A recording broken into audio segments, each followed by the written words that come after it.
Chairman, President of the Govt District Sports Association, all his executive members, office bearers, our reverend doctor who have announced the invocation for our meet this morning, the head of the district administration, led by our deputy commissioner, the district executive force, led by our SP. We are also pleased to have a special person in the form of our commander, Mr. Iqbal, officers, especially led by our district sports officer, all her colleagues, host of dignitaries, officers, and our leaders from all walks of life, church leaders, political leaders, leaders from different parts, different areas of our district, student leaders led by our President of the Naga Students Federation, Mr. Madovi, youth represented by our Chakasan Youth Front President, our Chakasan Public Organization leaders, well-wishers, and my dear sportsmen and women.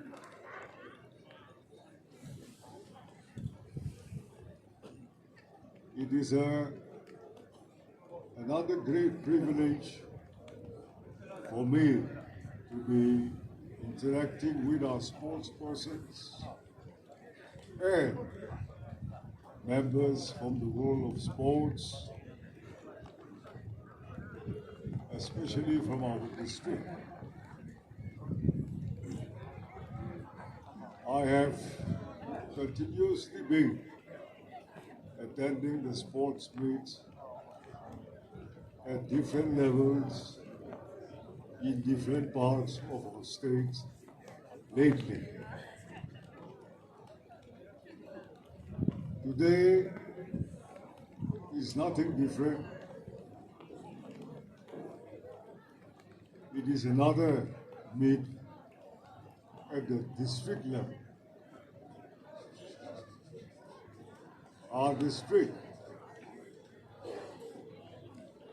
henceforth will be bifurcated into two districts, with the birth of the Nagaland district due on the 21st of this month. So this occasion is memorable as it marks the last time that our sports persons from Nagaland subdivision will be parting and forming their own district platforms in the sports aspect also. We are grateful to God and the authorities that be in the state today for at last granting them their aspiration of branching out from our district.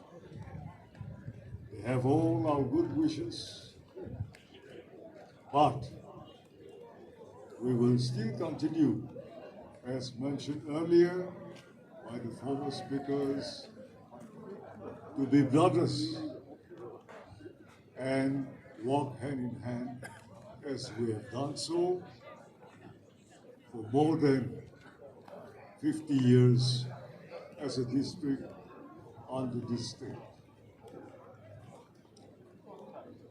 The world of sports is the most interesting aspect of human life. We compete and push the human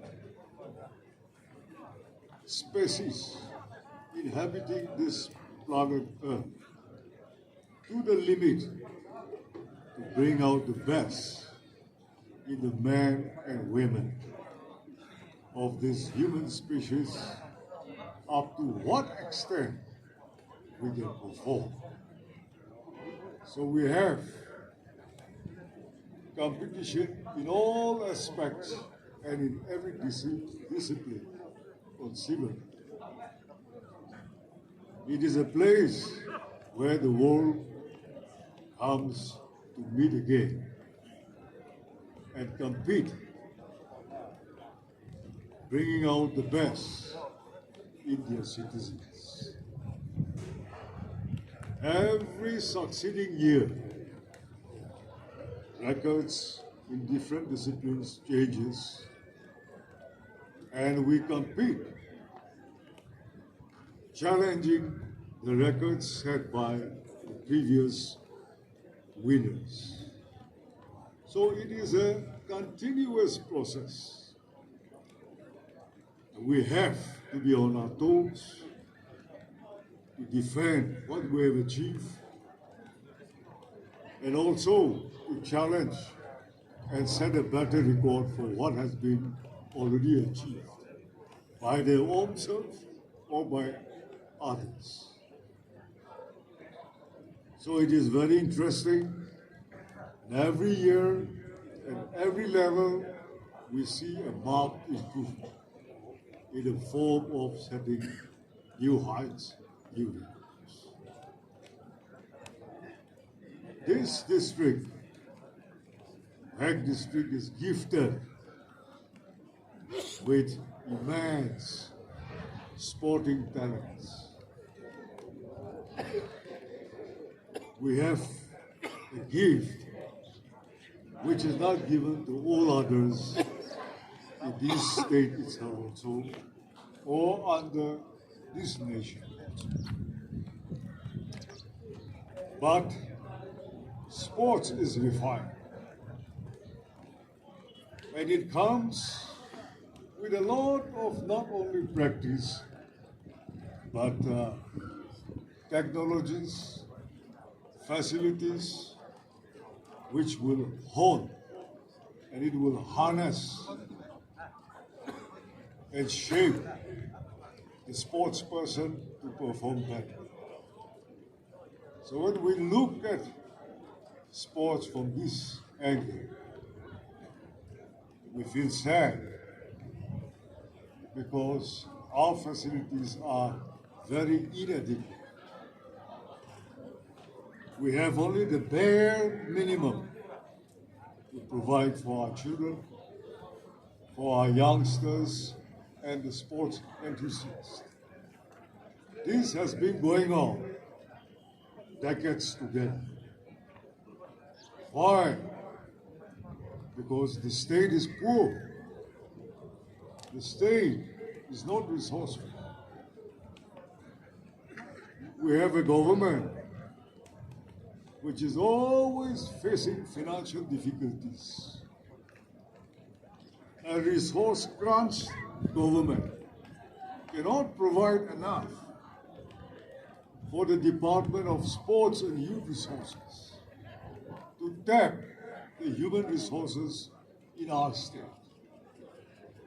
Though our Creator has bestowed us with so much virtues in this field, we have failed to tap the potentials because of these impediments, largely it is to do with the financial resources. You have just seen our sports persons in the march passing our rostrum here. We are nothing lesser than the others in any part of the world. But the expenses that are associated in the sporting world is growing by the day. Our economy has to grow along with it to meet the demands, the financial demands that our sports persons require. Just observing what meets the eye, the track suits that they have donned to look their best and to look their part, that comes with a heavy price. Their parents, their guardians have paid a lot to see them well equipped and presentable when they march past and take part today. It's taken a toll on every home, every family. Sadly, many are unable to bear, and so their wives, their children have to pull out.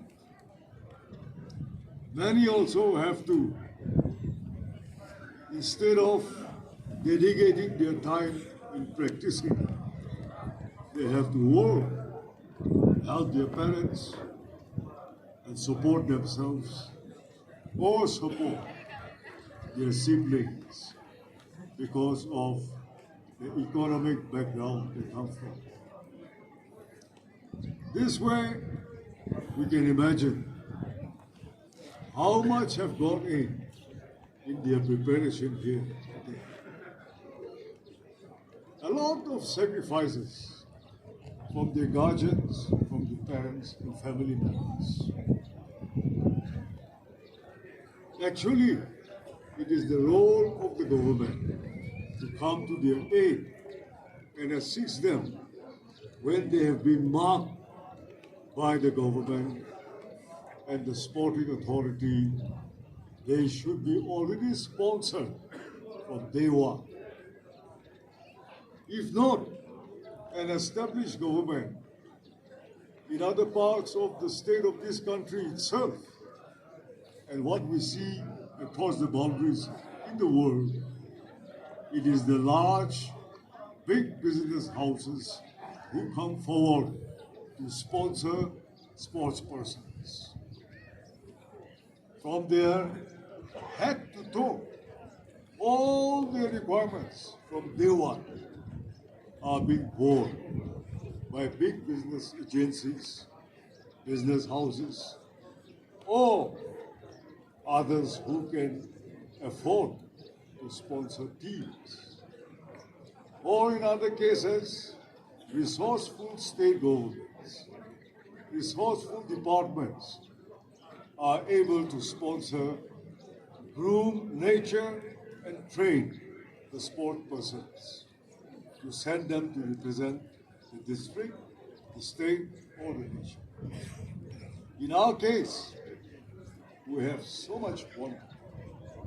And this is what, because of our inability to assist and groom our sports person in the most appropriate way that they would deserve, we have not been able to achieve best in today.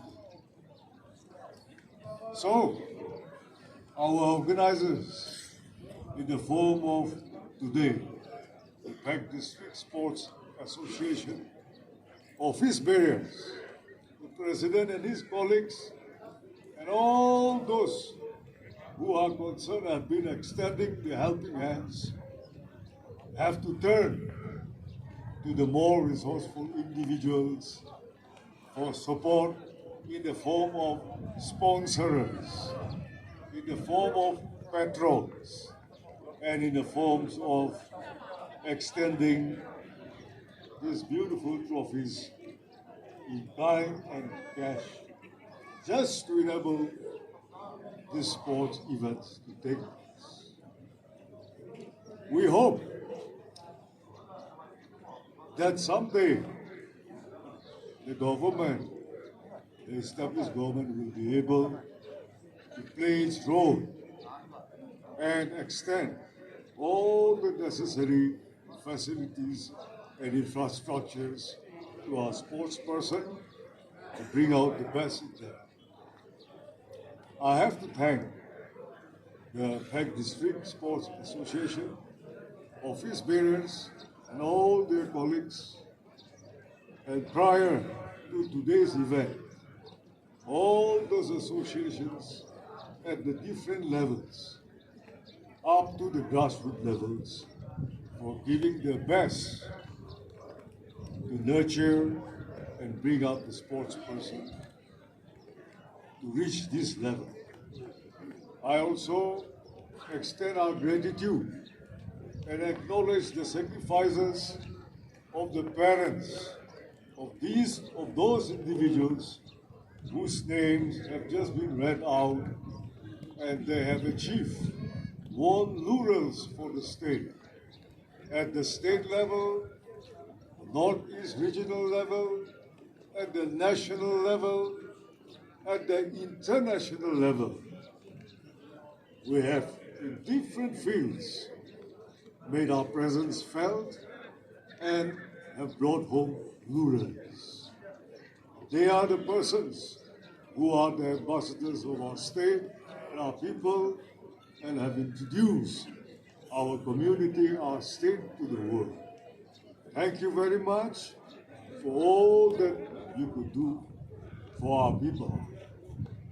Here, on the government side, when we retrospect, I would like to share with you certain concerns that we at all levels must start becoming aware and checking.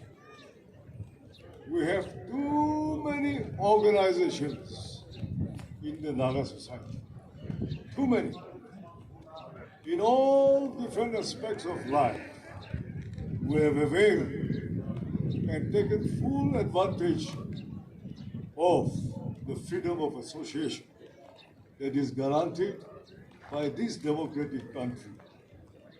But let us be aware not to abuse it. There is a limit in everything. We should not cross the boundaries. Looking at the number of our citizens, taking into consideration our population, the size of our population, we should not be having so many unions and associations and too many occasions at all levels, in every tribe, in every district. We have to restrain ourselves. We have to cut down on the unnecessary occasions and unions and associations also. We must understand that every step involves huge financial resources. So in those unresourceful, non-developmental areas, we have to cut down on our occasions and associations. I strongly feel personally that we are involving ourselves, indulging ourselves into too many unproductive activities. Quarterly observation of any organization is acceptable. 25 years, 50 years, 75 years, 100 years. It's okay. They call for a time of jubilation, and it is an occasion to observe in retrospection of what had happened and to envision what we will be encountering. But to have it every year is really not very necessary. Besides, sports, which I earlier said is a continuous process. the other fields, the other aspects did not annually observe the occasions. We have to cut down, save our resources, save our money and our funds, and invest it in the more productive activities like sports. This will generate employment, and this is an area which will act as a catalyst for our state and our people while developing the individuals themselves too. But other than this field, I think beginning with the government, we have to cut down on our expenses in other fields and learn to focus it, channel it in the right directions. With some corrective measures and rectifications, the government, we hope, we will do our part, our roles in a more responsible and deserving way to the people who are involved and are in the field. I wish that with the little that we have in every sense, our sportsmen and women will continue to do their best, and the supporting families and well-wishers will continue to step forward to give our best in support of the promotion of sportsmen and women, and let them continue to shine up to the level where the sky will be the limit. I give thanks to you for giving me this very good opportunity again, and wish the 38th meet of the PAC District Sports Association meet a very grand success. God bless.